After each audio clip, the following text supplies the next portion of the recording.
एक कार्यक्रम कर प्रायोजक हवे कृषि एवं कृषक कल्याण मंत्रालय, भारत सरकार।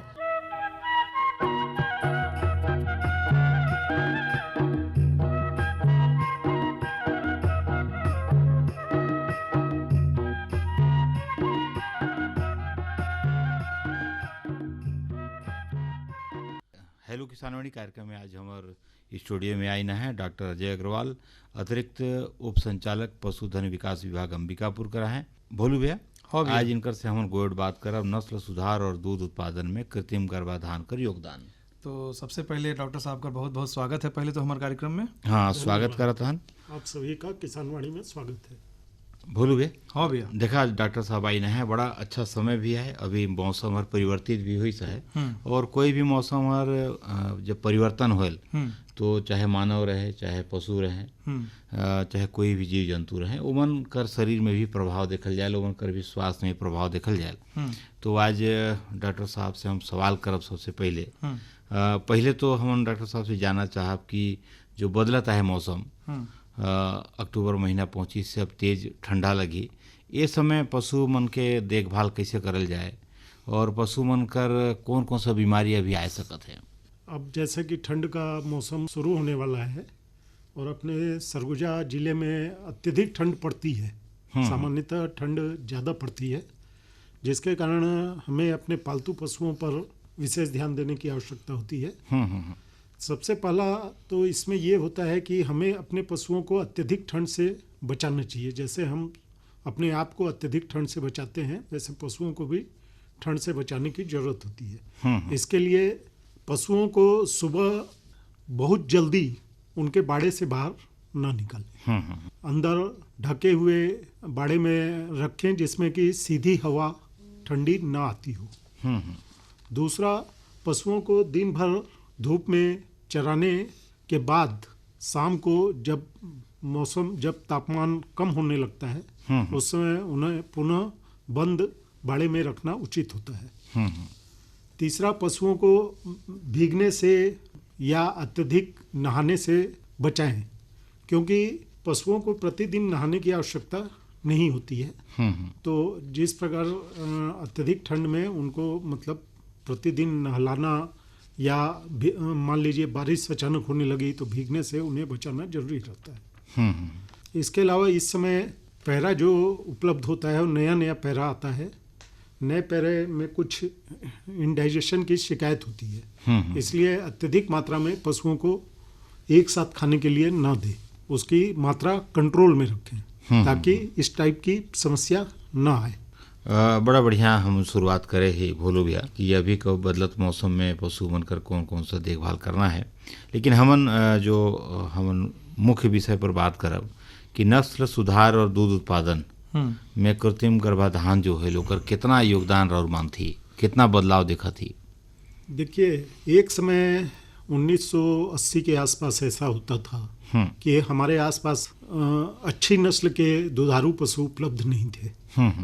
जो हमारी देसी गाय थी जो यहाँ उपलब्ध थी वो 1 लीटर आधा लीटर दूध देती थी, जिससे न तो किसानों को कोई लाभ होता था और न ही दूध हमें मिल पाता था।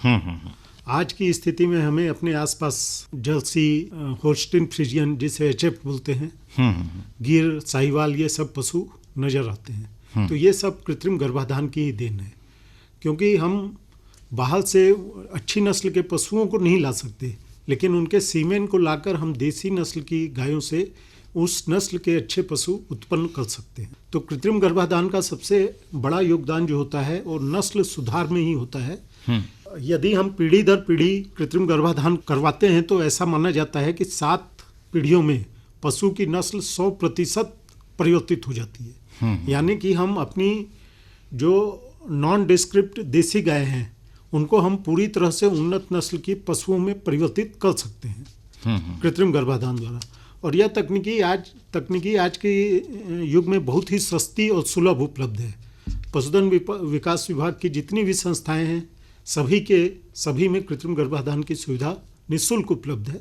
रोगी कल्याण की जो राशि है 10-20 रुपये वो केवल पशुपालक को देनी होती है।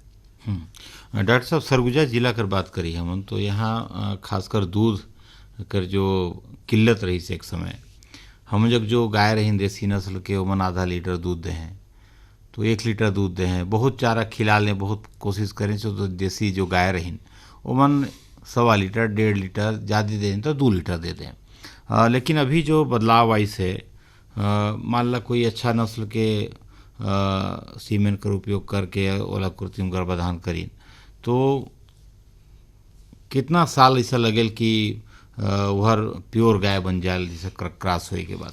देखिए, पहले क्या था कि हमारी जो सरगुजा में उपलब्ध जो देसी नस्ल की लोकल गाय थी उनका जेनेटिक मटेरियल ऐसा नहीं था कि जो दुग्ध उत्पादन को सपोर्ट करता हो। उन गायों को हम चाहे कितना भी पौष्टिक आहार दे दें, एक सीमा के बाद 1.5-2 लीटर के बाद हम उनका दूध उत्पादन नहीं बढ़ा सकते।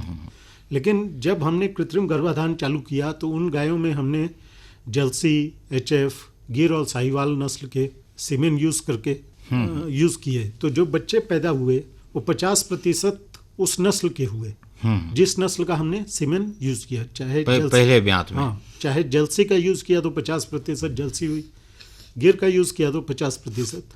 तो इन जो नए पशु जो जिनका जेनेटिक मटेरियल 50% पहली ब्यात में परिवर्तित हो चुका था, इनकी दुग्ध उत्पादन क्षमता 4 से 5-6 लीटर तक बढ़ गई।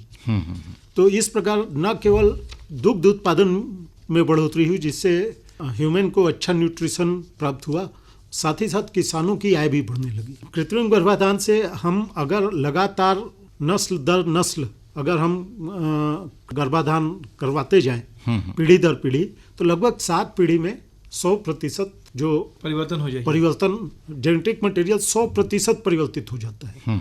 यानी कि जो हमारी 7 पीढ़ी पहले की लोकल गाय थी उसकी जो 7वीं 8वीं नस्ल होगी वो 8वीं पीढ़ी होगी, वो 100% परिवर्तित होकर जेनेटिक मटेरियल उसका 100% गिर, साहिवाल, HF, जर्सी जो भी सीमेन हम यूज़ करेंगे वो उस हो चुका रहेगा। यहाँ जो देसी नस्ल के गाय हैं उनमें ज़्यादातर कौन सा नस्ल के कृत्रिम गर्भाधान होल सरगुजा जिला में? सरगुजा जिले में जो हमारे पास शासन द्वारा उपलब्ध सीमेन होता है वो 2 तो विदेशी नस्लें हैं, एक जर्सी और HF जिसे होस्टिन फ्रीजियन कहते हैं, जो बड़ी बड़ी सफ़ेद रंग की काली स्पॉटेड गाय होती हैं वो गाय, और 2 हमारी भारत की बहुत ही अच्छी नस्ल की गाय हैं, गिर और साहिवाल। ये सामान्यतः गुजरात रीजन की गाय हैं, गुजरात और राजस्थान रीजन की। इनका भी दूध उत्पादन 10-12 लीटर आराम से होता है। तो इन नस्लों के द्वारा हम लोग के द्वारा कृत्रिम गर्भाधान किया जाता है और जो बच्चे पैदा होते हैं वो इन नस्लों के होते हैं जिनका दूध उत्पादन बहुत अच्छा है।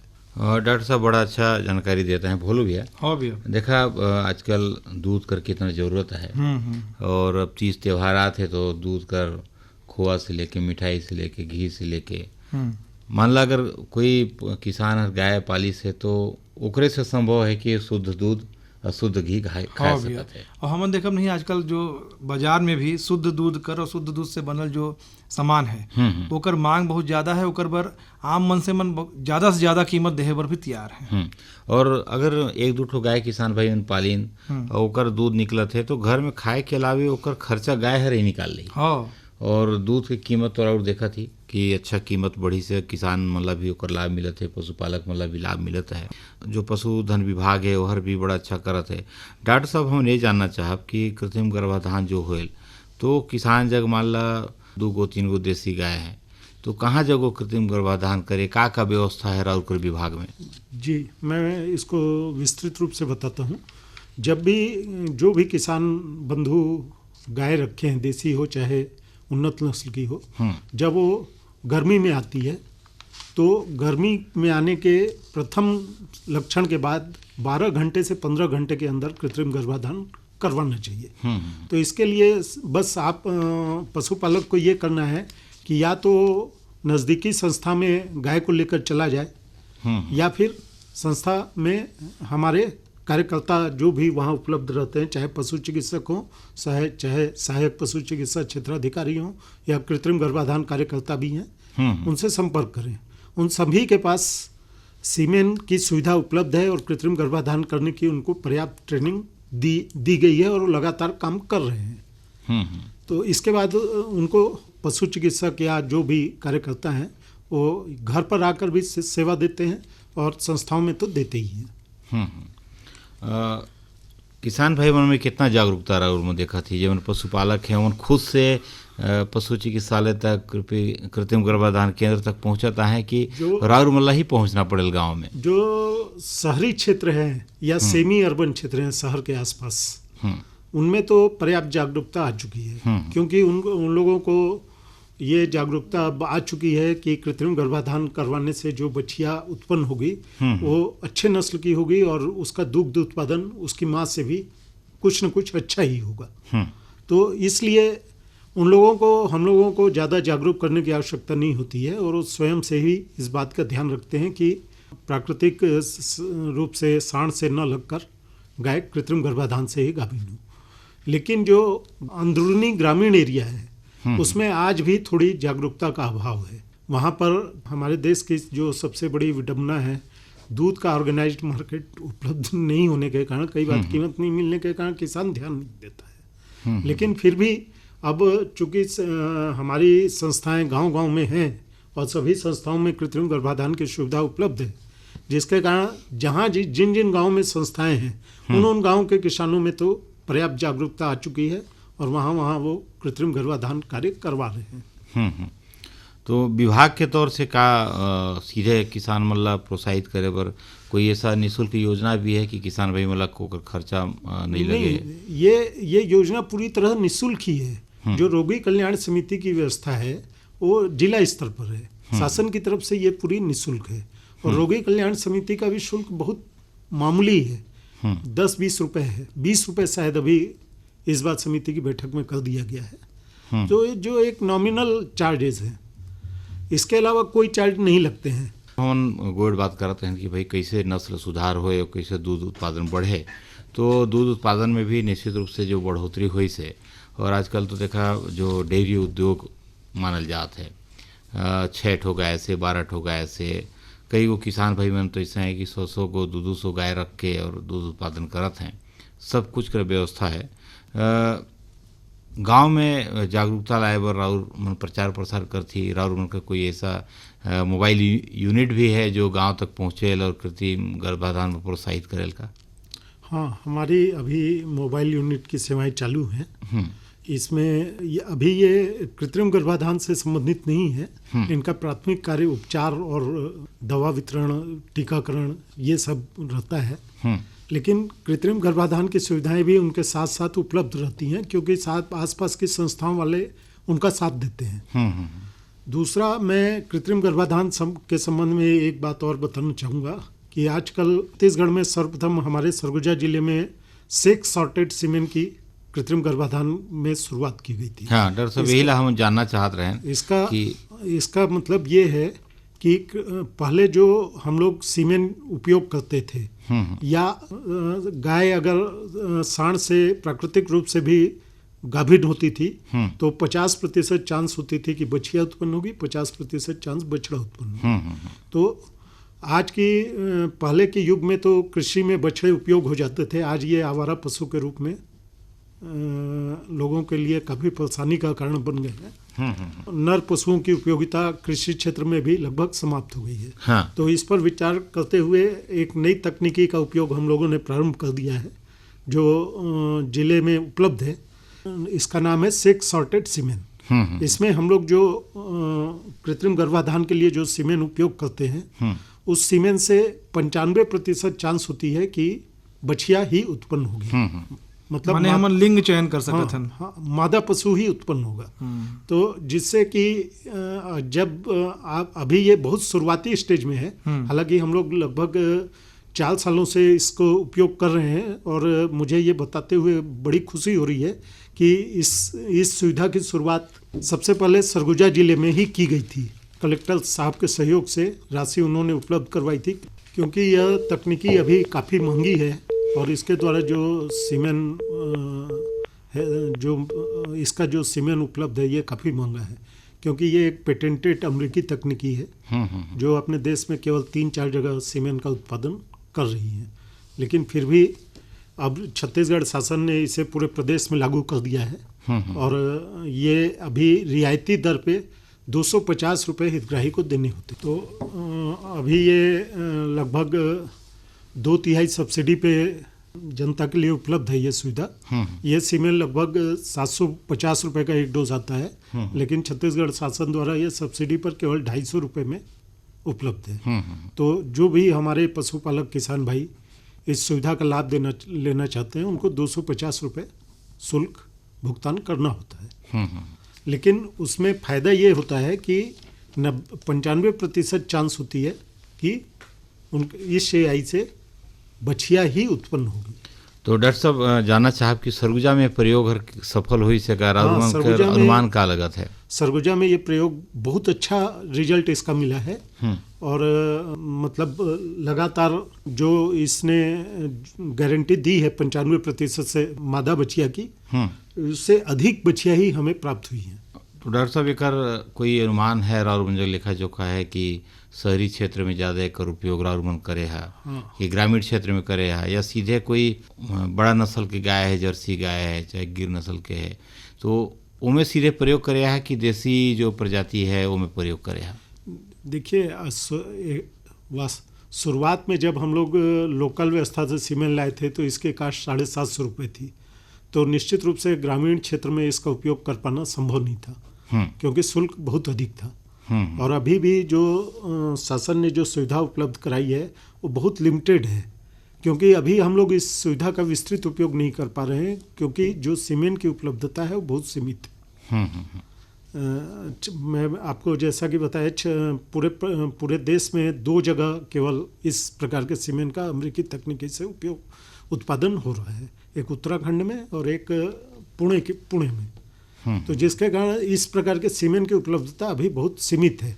इसके कारण अधिकतर जो ये सेक्स सॉर्टेड सीमेंट उपयोग हो रहा है, ये शहरी क्षेत्रों में ही उपयोग हो रहा है, शहर और आसपास के क्षेत्रों में ही उपयोग हो रहा है, जहाँ के लोग थोड़ी जागरूक हैं, कास्ट को बियर भी कर सकते हैं, और मतलब जहाँ पर आसानी से हम लोग उसको सुविधा भी दे पाते हैं। इनमें का सावधानी बरतल जा सकता है डॉक्टर साहब, अगर कृत्रिम गर्भाधान हुई से कोई गाय के उस समय किसान भाई मतलब का सावधानी बरतना चाहिए, का देखभाल करना चाहिए? हाँ, अभी आपने महत्वपूर्ण सवाल किया है। नहीं तो अक्सर गांव में ये होता है कि लोग किसान भाई हमारे कृत्रिम गर्भाधान तो करवा लेते हैं, उसके बाद गाय को खुला छोड़ देते हैं। तो इसमें होता ये है कि जो गाय होती है 24 से 36 घंटे तक हीट में रहती है, मतलब गर्मी में रहती है। और जैसा कि मैंने शुरू में ही बताया था कि 12 से हीट में आने के बाद 12 से 15 घंटे के अंदर हम लोगों को एआई करने पर ये अधिकतम चांस होती है कि गाय गाभिन हो जाए। तो लेकिन क्या होता है कि अगर हम एआई करवाए और गाय को छोड़ दिए तो हो सकता है बाहर वो किसी भी सांड से प्राकृतिक रूप से संसर्गित हो जाए। तो जब प्राकृतिक रूप से संसर्गित होने पर उसके प्राकृतिक सांड से गाभिन होने की चांसेस बढ़ जाती है, क्योंकि उसमें जो स्पर्म की मात्रा होती है वो लगभग इनसे 1000 गुना ज़्यादा होती है। तो निश्चित रूप से उसकी चांसेस अधिक होती है। तो जब भी मैं किसान भाइयों को कहना चाहूँगा कि जब भी वो कृत्रिम गर्भाधान करवाएं, हीट की गर्मी जब तक पशु की समाप्त न हो जाए, केवल 24 से 36 घंटे की बात होती है, तो उस दरमियान जानवर को बाहर न खुले, ताकि बाहर उसके किसी भी सांड से लगने की संभावना खत्म की जा सके। देखा बड़ा बढ़िया किसान भाई मतलब जानकारी मिले थे, पशुपालक मतलब जानकारी मिले थे। भोलू भैया मैं कहते रहे को लोकगीत हो जाती। हाँ भैया, सुनल जाए बढ़िया कन लोकगीत। बोले कोई लरिया की, अरे पंछी करई हो बिहार, झूले टिकोरा जैसे गोरी के झूलनिया, किलो भी गैले जियरा हमार।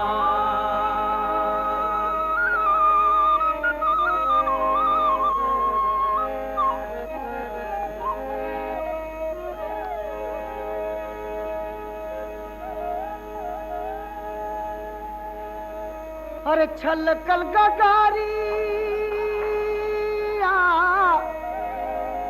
मोर छलकल गगरिया मोर निर्मोहिया छलकल गगरिया मोर, छलकल गगरिया मोर, छलकल गगरिया मोर,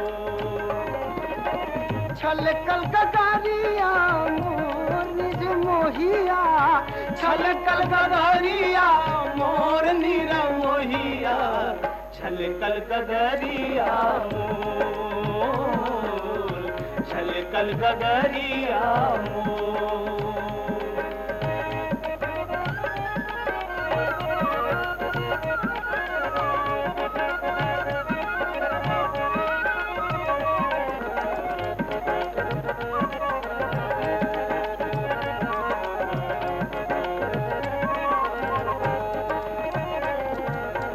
रही रही चंदनिया चंदा के निहारे, रही रही चंदनिया चंदा के निहारे, थई थई चरावा के छोर, रही रही चंदनिया चंदा के निहारे, धई धई चरावा के छोर।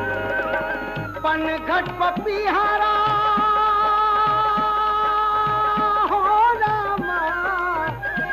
घट पपिहारा पियो पियो पुकारे, पन घट पपिहारा पियो पियो पुकारे, पियावा गईले कोनी ओर निरमोहिया, छलकल गगरिया मोर, पियावा गईले कोनी ओर निरमोहिया, छलकल गगरिया मोर,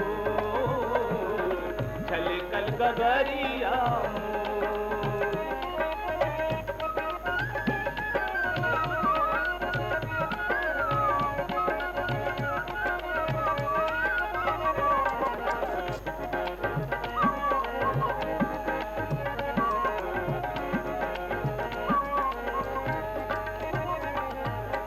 मोरवा के ठोरवा मोरवा के ठोरवा मोरनिया दिखावे, भरी भरी कटोरवा के लो, मोरवा के ठोरवा मोरनिया दिखावे, भरी भरी कटोरवा के लो। भौरा भुलाइल कमलिन के अंगना, भौरा भुलाइल कमलिन के अंगना, कैसन सनहिया के डोर निरमोहिया, छलकल गगरिया मोर, कैसन सनहिया के डोर निरमोहिया, छलकल गगरिया मोर, छलकल गगरिया मोर।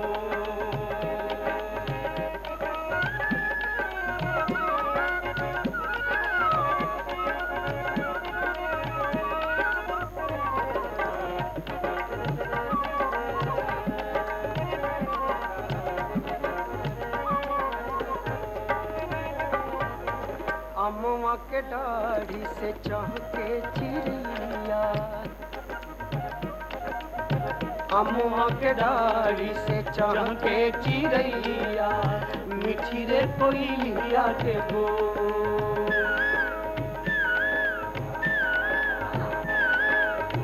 अम्मा के डाढ़ी से चमके चिड़ैया, मीठी रे कोयलिया के बोल।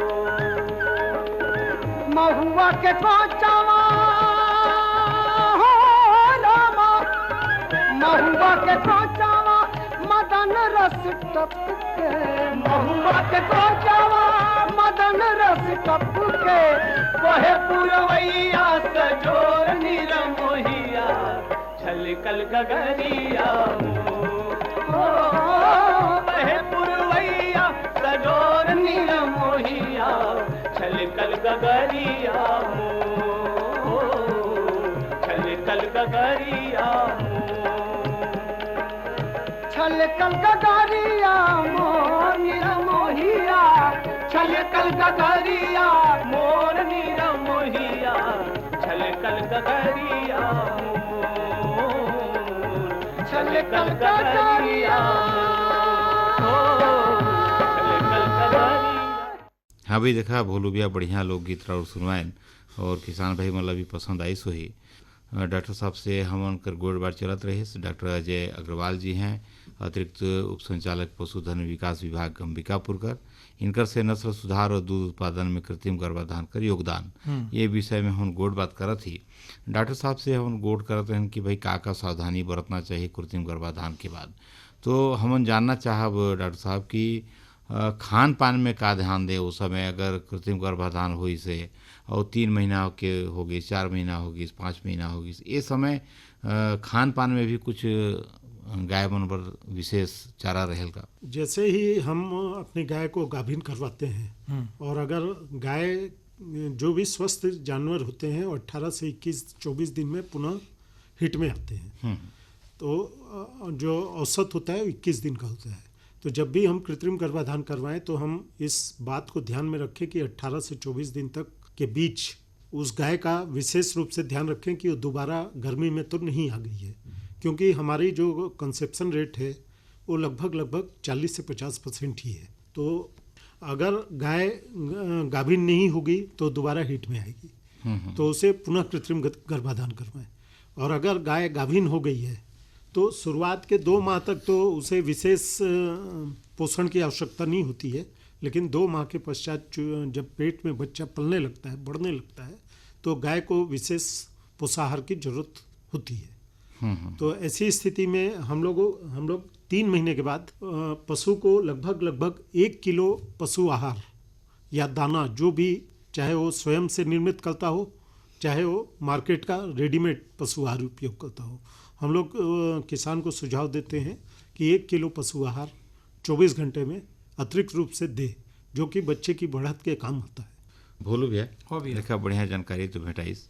हमारा जो आज का अधिकतम तापमान है अग्नु भैया वो हर 25 डिग्री सेल्सियस रहीस। जो न्यूनतम तापमान है वो 18 डिग्री सेल्सियस रहे का संभावना है। कल कर बात करब तो कल कर अधिकतम तापमान 24 डिग्री सेल्सियस रहे का संभावना है और न्यूनतम तापमान 17 डिग्री सेल्सियस रहे का संभावना है। मौसम में उतार चढ़ाव आई, अब चूँकि बादल रही, बादल फट गई से तो ओकर बाद देखिए तो जो मौसम है वो ठंडा हो ही, अभी तापमान हराव गिरी, तो ऐसा समय में पशु मन ला और भी ध्यान दिए की जरूरत है कि इस समय पशु मन ला ठंडा से ही बचाना जरूरी है। कहीं जाकर पानी ला मत पिए, कर भी ध्यान देना जरूरी है। भोलू भैया देखा है कर मंडी भाव भी आएगी सर, और मंडी भाई लोग बताते हैं आज यहाँ हमारे जो मंडी भाव हमला भेटाई से भैया वो हिसाब से गेहूं हर 2550 रुपया प्रति कुंटल, सरसों हर 4500 रुपया प्रति कुंटल, चना हर 6500 रुपया प्रति कुंटल, कोदो हर 3300 रुपया प्रति कुंटल। और चल देखा हम जगह को संदेश भी है, संदेश वाला भी सुन ली थी। भैया प्रधानमंत्री किसान मान धन योजना मिलेगा पेंशन का सहारा, कृषक ना होगा बेसहारा, जुड़ेगा खुशियों से नाता, कटेगा सुख से बुढ़ापा, सुरक्षित होगा अन्नदाता, सुरक्षित होगा अन्नदाता।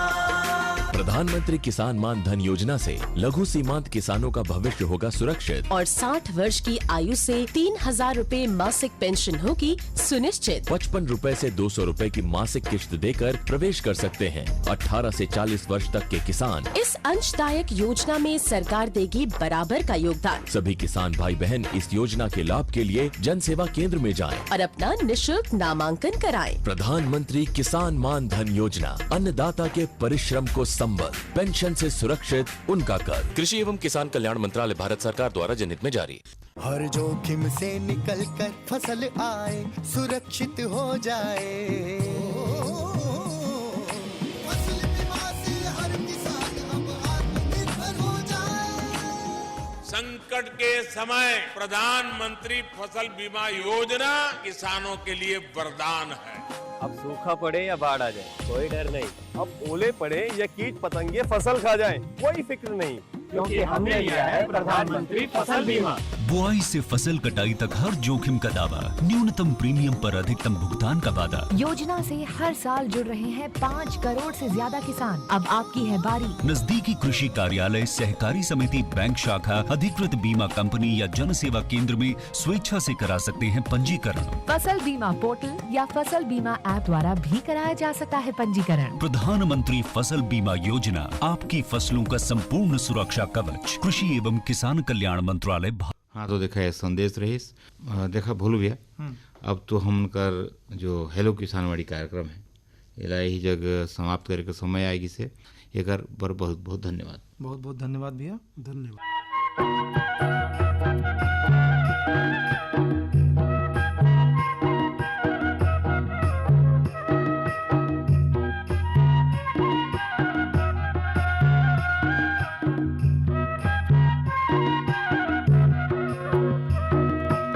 ए कार्यक्रम कर प्रायोजक रहें कृषि एवं कृषक कल्याण मंत्रालय भारत सरकार।